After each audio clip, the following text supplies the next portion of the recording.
viendo lo que es la tapa de este libro de Diego Fischer, Sufrir en silencio. María Eugenia Abad Ferreira está aquí en los estudios. Diego, ¿cómo andás? Un gusto recibirte.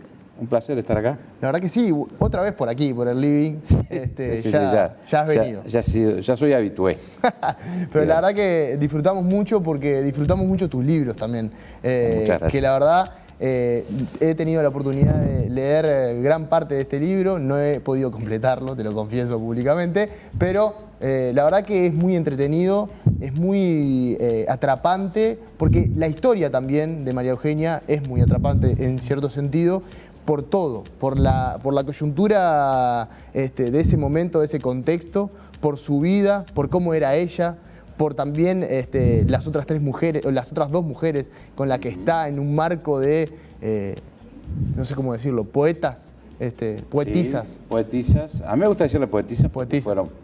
fueron mujeres, pero una vez le pregunté a Ida Vitale qué prefería cómo la llamara, si poeta o poetisa. O poetisa.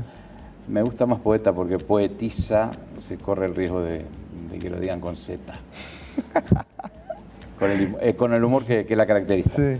Pero bueno, sí, hablamos de María Eugenia, hablamos de Delmira y hablamos de esas tres de Juana, mujeres, ¿no? Y fueron las tres poetisas que yo digo que sentaron las bases de la mejor poesía que ha tenido y que ha dado el Uruguay, ¿no? Sí. Me gustaría comenzar hablando del libro en particular con una dedicación que haces al inicio a un gran amigo tuyo. Sí, que ya no está. Sí. Y es una manera de recordarlo y tenerlo siempre presente. Exacto. Me pareció bueno dedicárselo a mi gran amigo Gustavo Bremberge, el canario. Exacto. Que bueno, desde algún lado nos estará acompañando hoy. Me parecía muy interesante porque... Nombre de 33, como este programa será en 33. El del departamento de 33. Cuando uno le dedica muchísimo tiempo de trabajo a una obra, el hecho de poder dedicarlo también tiene lo suyo, ¿no? Sí, yo hubiera preferido no dedicárselo porque, bueno, se lo dediqué porque ya no está entre nosotros. Sí, pero tiene ese gustito especial, claro que sí. Es el tercero de, como bien decíamos, el primero fue el de Juana, el Juana Ibarburu, el segundo fue el de Delmira Agustini y el tercero el de María Eugenia Abad Ferreira. Sí. ¿Por qué el orden? ¿Por qué? No, el orden se dio, si hubiera habido un orden cronológico, hubiera tenido que empezar por María Eugenia Abad Ferreira, ¿no? Y seguido por Delmira. Bueno, Delmira fue la segunda y terminado con Juana. Exacto. Pero yo nunca me planifiqué ni me planteé hacer esta suerte de trilogía, sino que se fue dando. Juana fue, bueno, un libro que para mí fue un antes y un después en mi carrera como escritor. Y años después, bueno, mucha gente me preguntaba, ¿y cuándo vas a escribir sobre Delmira? Y yo no pensaba escribir sobre Delmira, sinceramente.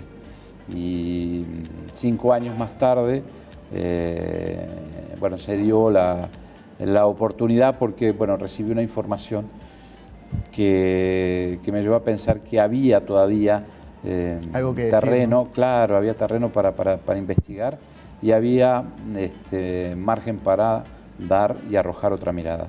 Y creo que no me equivoqué, ¿no? Porque el libro Serás mía o de nadie lo que hace es ir contra la corriente en cierta medida, porque yo ahí planteo la tesis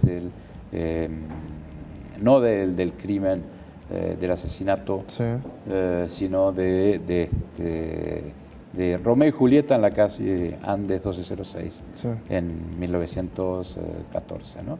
Fue un pacto suicida, ¿no? Claro. Delmira y María Eugenia tienen en cierto punto una conexión verídica, histórica, ¿no? De hecho, en una parte del libro mencionás, ¿no? la muerte, una muerte que para María Eugenia fue importante por lo que fue su relación también. Claro. Delmira, María Eugenia, entiendo yo que sentía una atracción muy particular por Delmira y en cierta medida fue alguien que la acompañó, se deslumbró cuando la conoció. Es decir, María Eugenia se deslumbró con la belleza de Delmira, la inocencia y la candidez de Delmira, era muy jovencita y era muy jovencita Delmira. Sí, claro. Y Delmira sentía una gran admiración y respeto intelectual por María Eugenia y por su hermano, por Carlos. Y lo que hizo María Eugenia fue mediar directamente para que su hermano escribiese esa crítica excepcional que escribe sobre el primer libro de Edelmira, donde en una síntesis, en una frase dice, si tuviera que calificar este libro y a su autora, hablando de Edelmira, simplemente hablo de un milagro. Y bueno, y allí hay una relación, pero además las unía algo muy... Varias cosas, ¿no? Muchas cosas, pero una cosa, las unía el dolor, la soledad, las unía una historia de vida, unas infancias muy infelices. Las dos fueron mujeres que no pudieron ir a la escuela porque no las dejaron ir a la escuela, no socializaron con otros niños, y las dos eran víctimas de madres manipuladoras que eran enfermas psiquiátricas. Entonces tenían muchos puntos de encuentro. Claro. Y si tendrían para conversar y para confiarse cosas y como ellas dicen en algunas cartas, ¿no? Reírnos de nuestras propias, no dicen desgracias, de nuestros propios problemas. Claro. Es una mujer especial, Bas Ferreira, ¿no? Sin duda. En cierto punto, por varios puntos, por varios aspectos. Primero porque necesitaban y querían ser poetisas en un momento, en una coyuntura histórica donde tampoco se lo permitía, y al mismo tiempo tenían una educación para ser mujer que tampoco era muy habitual en ese momento. En el caso de María Eugenia, al igual que su hermano, tuvieron una formación excepcional. Exacto. Pese a que no fueron a escuela. Exactamente. Aprendieron a leer y a escribir en su... María Eugenia, ¿no? Sí. En su casa, una casa de una familia muy acaudalada que en su infancia su padre lo pierde todo y abandona ese hogar y se va a vivir a San Pablo, a Brasil, y nunca más vuelve. Lo cual produce en María Eugenia un desgarro, un dolor y una ausencia que la marca para toda su vida. La figura paterna está presente a lo largo de toda su vida. Y ella ahí aprende, bueno, a leer y escribir, y lo que queda en esa casa que se va desmoronando por esa tormenta o ese huracán donde pierden todo, es una enorme biblioteca. Que esa biblioteca es lo que va a permanecer en el tiempo y de la que se va a nutrir María Eugenia y por supuesto Carlos. Carlos además, su hermano Carlos, la va a ir alimentando aún más, acrecentándose esa biblioteca siendo muy joven, ¿no? Claro. Y bueno, María Eugenia tenemos que es una mujer que sabe componer música, música clásica por supuesto, toca el piano, sabe inglés, francés, alemán, pero cuando digo sabe, domina los idiomas. Sí. Y bueno, y sus lecturas son, bueno, infinitas, por decirlo de alguna manera. Y al mismo ¿no? tiempo tiene varias facetas también, ¿no?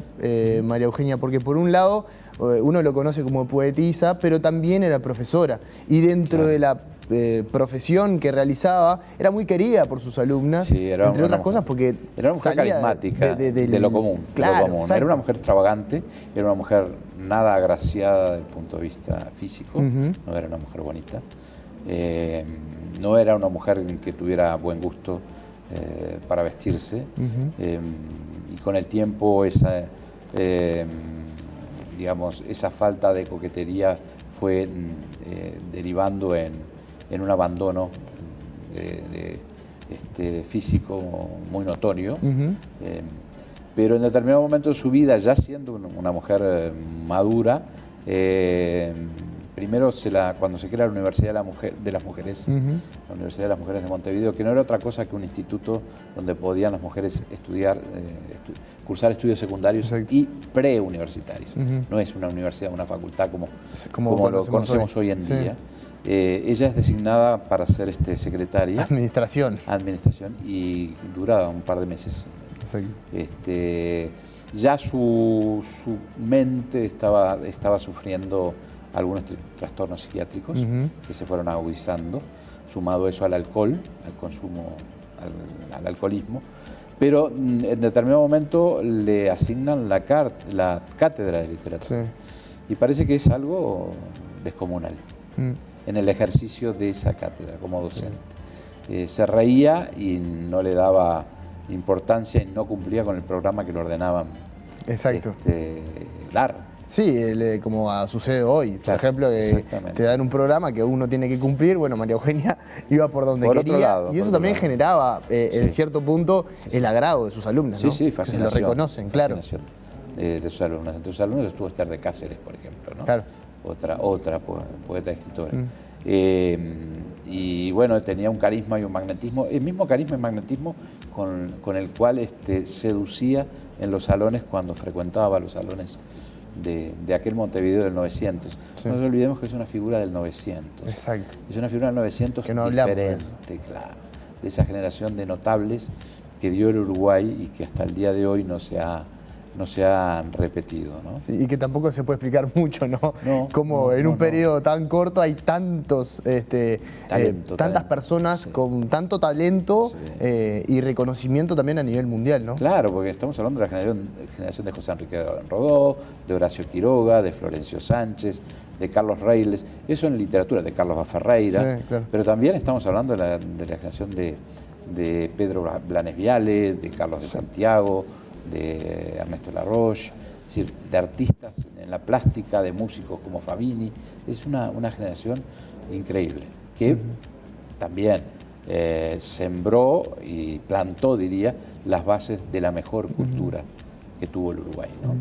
Diego, me quedaría hablando de María Eugenia, porque la verdad que mil horas, porque es muy llamativa como mujer, porque también tenía su lado oscuro, su lado su lado más social con los mendigos, que también iba y los encantaba a ellos también con los poemas. Era una más entre los mendigos. Exacto. Ella se sentía una marginada, no porque socialmente lo fuera, sino quizás su alma, su espíritu no eran entendido y comprendido por sus pares, por alguna parte de sus pares, ¿no? Exacto. Ella tiene una relación muy interesante intelectualmente con José Enrique Rodó, y es increíble ver en palabras de ellos cómo padecen de la misma soledad, del mismo desaliño, de ser incomprendidos en esa Montevideo que hablábamos, en esa pequeña ciudad, que era la ciudad vieja y poco más. Y ella prefiere compartir sus horas a quienes considera sus mejores, digamos, seguidores de su poesía, que son los mendigos. Para ir cerrando con respecto al libro, me gustaba como periodista también conocer cómo fue el proceso periodístico, si fue sencillo el hecho de recurrir al material bibliográfico, etcétera. Bueno, hay mucho material sobre María Eugenia, hay muchos libros publicados. Está el archivo de María Eugenia en la Biblioteca Nacional, en el archivo literario, está digitalizado una parte de ello, pero también hubo que recorrer el Archivo General de la Nación y algunos otros haces que uno tiene en la manga luego de tantos años de investigación, sobre todo que este es el tercer libro de poetisas. Entonces, son mujeres que interactúan porque convivieron en el espacio en el mismo tiempo y porque además estaban unidas por algo que es tan intangible como real, que es el dolor. Diferentes formas de sufrir padecieron Delmira, Juana y, por supuesto, María Eugenia, ¿no? Sufrir en silencio, de Diego Fischer. Bueno, Diego, muchísimas gracias por estos minutos, de verdad, una charla muy linda. Gracias, hasta la próxima. Hasta la próxima, nos estamos viendo.